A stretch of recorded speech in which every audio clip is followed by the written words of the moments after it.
Welcome back to Penn State Sports Night. I'm Ryan Lamb, and today I have Kelly Warner and Evan Lasek with me talking some NFL playoff scenarios heading into the last quarter of the season.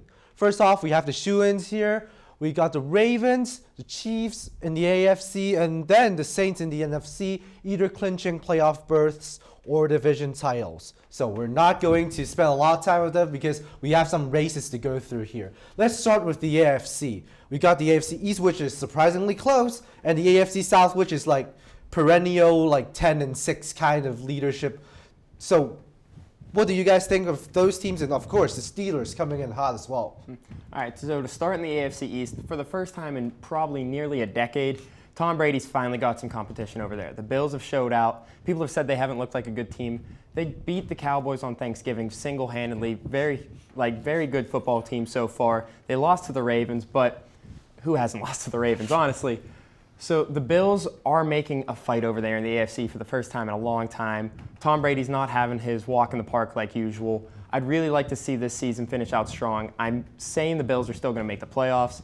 Of course, Brady and the Patriots, they never miss the playoffs. They never will as long as Brady's at the helm and Belichick is coaching. So hopefully there's some real competition over there. I'd like to see somebody else represent the AFC East. Over here in the AFC South, we have the Texans and the Titans tied for the top. The Texans have held it down for a while since they knocked the Colts out, but the Titans have found their way back up, and the Texans are coming off of a big loss to the Broncos, and the Titans are coming off a win to the Raiders, which allowed them to be tied.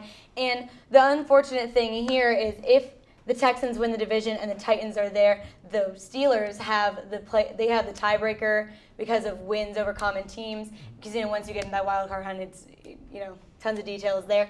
But I think it's just going to be a lot of competition going out. And the big thing here is these teams have not played yet. They played twice within the last 3 weeks, and so I'm excited to see how those games goes because that's what it all has come down to. Yeah, who would have thought we would be talking about Ryan Tannehill and also Minkah Fitzpatrick-led Steelers defense now? Yeah, right, yeah. Duck season is in full swing for Pittsburgh right now. They keep on quacking, they keep on winning. Devlin Hodges is now undefeated as a starter, and hopefully they can finish the season strong, make that push for the playoffs. So that's it for the AFC. Let's roll on to the other side because the NFC has a lot of interesting races. We got the North, the East, and the West still up for grabs. I know, Kelly, you want to talk about that NFC North, kind of like New England Bills kind of situation, but then what's your take on Aaron Rodgers versus Kirk Cousins, maybe? So the Packers have held down the division for most of the season now, and I think that they will keep their spot there. But the Vikings are super close, and it's really going to come down to these last 3 games. These teams have to play one more time, and I think that is just a marquee matchup that's really going to make or break this.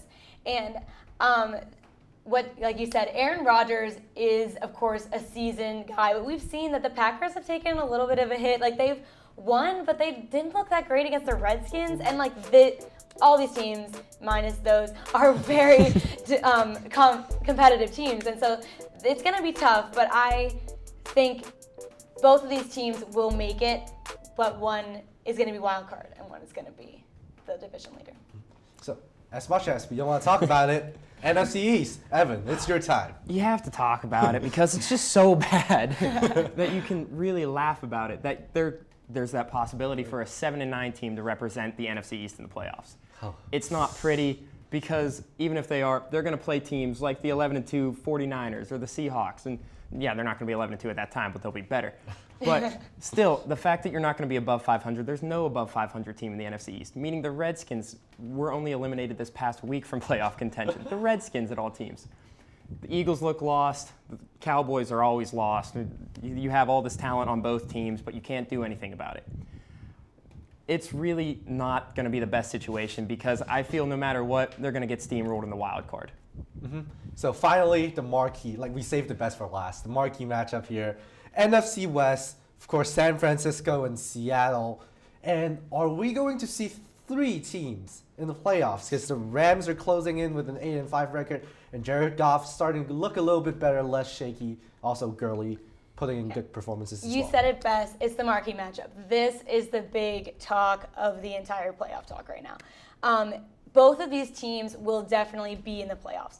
And it is still not sure who will be the leader and who is going to be the wild card because just this weekend, the 49ers won a big game against the Saints. That was a big deal. Brought the Saints down to number 3, brought them to number 1. And then the Seahawks let them stay in number 1 because they lost to the Rams, which brings the Rams into the matchup.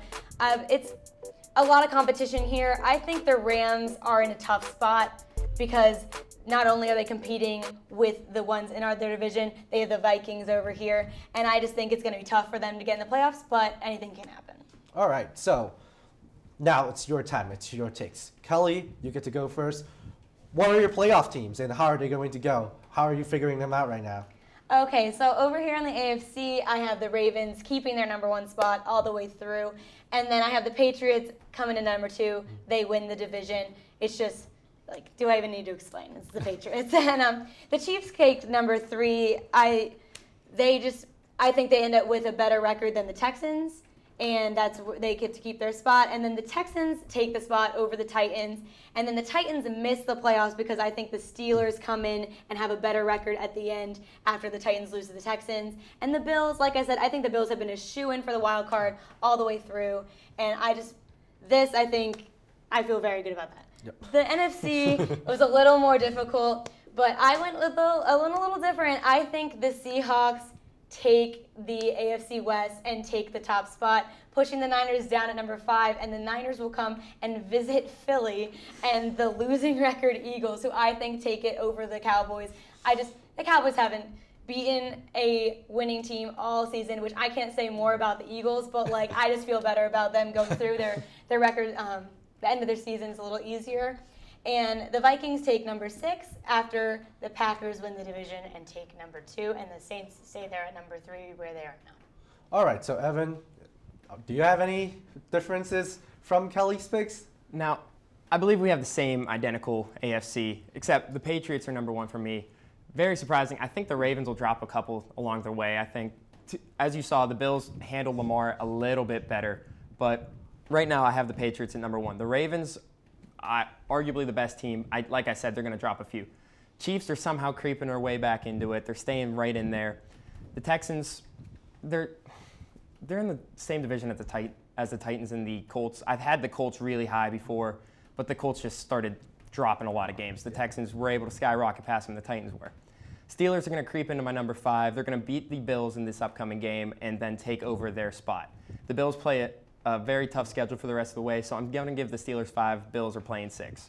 Now in the NFC, the 49ers are going to solidify at that number 1. I think they're a really good football team. They showed it this past week against the Saints. They played really good against really good teams, and they're finally getting the respect they deserve. Aaron Rodgers and his Packers are going to keep at number 2, and they're going to probably stay there. They have a very, very good football team, very good running back duo in Aaron Jones and Jamal Williams. Saints, after a tough loss, I think they'll stay at number 3. Of course, the Eagles somehow earn a number 4. I like how we both had the Eagles over the Cowboys. That's how little faith everybody has in the Cowboys this year. Not wrong. But they are gonna get steamrolled by whoever visits, either San Francisco or the Seahawks whenever they come back into Philly. Seahawks are gonna be number 5 because the San Francisco is just gonna finish very strong, and the Vikings at number 6 because they're the Vikings. They have the better record. I don't think the Rams will make the playoffs despite who they play and despite their record.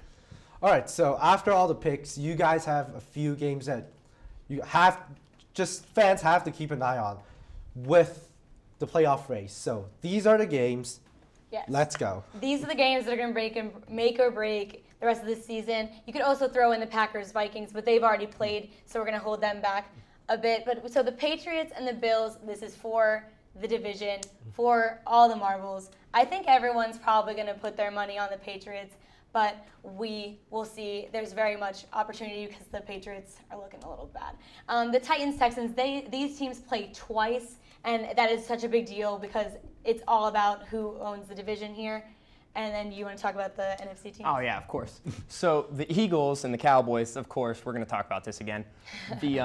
This is basically the division. Right now, they are going to be at a lock, I believe, and this will decide who represents the NFC East, the very poor NFC East in the playoffs. And then, of course, San Francisco and Seattle, that'll be the game everybody's talking about. That will be the game of the week, and that will define who is the best team in the NFC, I believe. Well, we still have a month to go in the season, but things should clear up in the upcoming weeks. Let's check back and see if your predictions will end up being correct. This wraps up our NFL playoff prediction segment. For Kelly Warner, Evan Lasek, I'm Ryan Lamb. Thanks for watching and have a good day. Thank you for watching our latest edition of Penn State Sports Night. If you're a fan of our content, please be sure to subscribe to our YouTube channel for more clips. Also follow us on Twitter at PSSNTV and on Instagram at PSU Sports Night to keep up with the action. For all my colleagues, we are Penn State Sports Night.